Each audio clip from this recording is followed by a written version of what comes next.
Oke baik, bismillahirrahmanirrahim. Assalamualaikum warahmatullahi wabarakatuh. Perkenalkan nama saya Muhammad Andika Darwis dengan nomor pokok mahasiswa 07352311 Nah, pada video kali ini saya akan membahas atau menjelaskan tentang apa itu profesionalisme. Tentu saja ke pembahasannya. Kemudian di sini profesionalisme dalam bidang IT atau information technology atau informatika. Nah, profesionalisme sendiri memiliki kriteria khusus yang menggabungkan keahlian teknis, etika, dan sikap kerja. Nah, simpelnya seperti tidak menunda-nunda, kemudian kerjanya rapi, terus disiplin, kemudian kerja lebih efisien lagi. Kemudian lanjut, ciri-cirinya itu berikut. Jadi seorang profesional IT menurut standar industri dan pakar teknologi. Nah, satu, penguasaan hard skill yang relevan.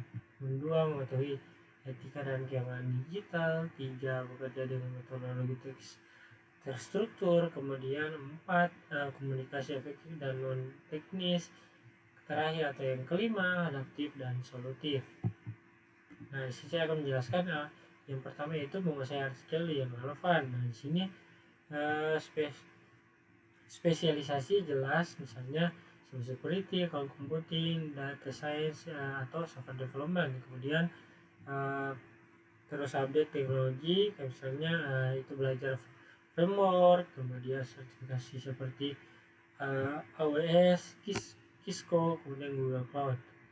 Nah, mampu menyelesaikan masalah teknis dan solusinya lebih efisien lagi, kayak dibagi optimasi sistem. Kemudian contoh, saya akan memberikan contoh yaitu ini, seorang network engineer profesional tidak hanya bisa setting router tapi juga paham network security dan mitigasi serangan DDoS.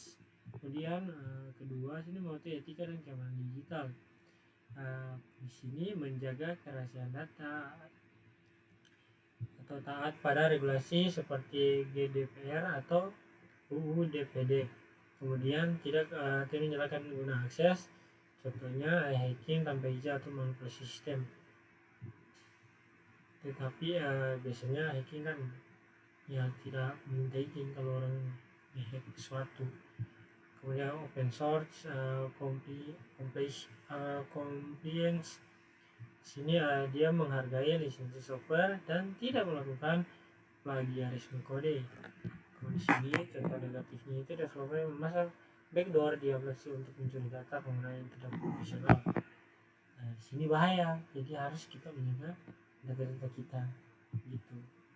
Dan di sini bekerja dengan metodologi terstruktur, mana menggunakan best practice, yang dimana ada clean code, agile atau scrum atau DevOps. Nah, kemudian ada dokumentasi rapi, yang dimana contohnya kode, infrastrukturnya, atau laporan proyek.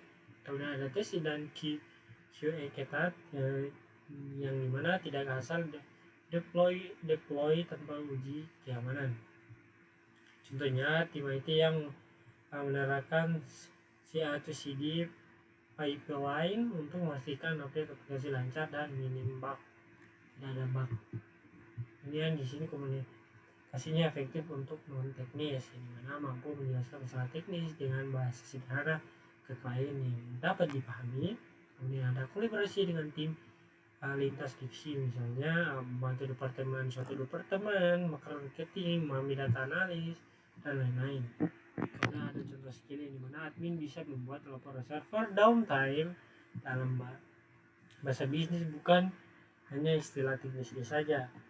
Kemudian lanjut di sini adaptif atau solutif, dimana dia harus beradaptasi dan ada solusinya. Nah, di sini ada adaptif atau adaptasi, yang mana dia cepat belajar teknologi baru, kayak mau mencoba hal baru. Kemudian adaptasinya sangat cepat memahami situasi.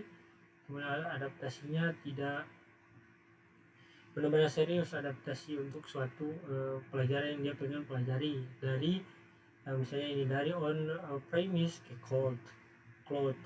Kemudian proaktif ya dimana dia memitigasi risiko,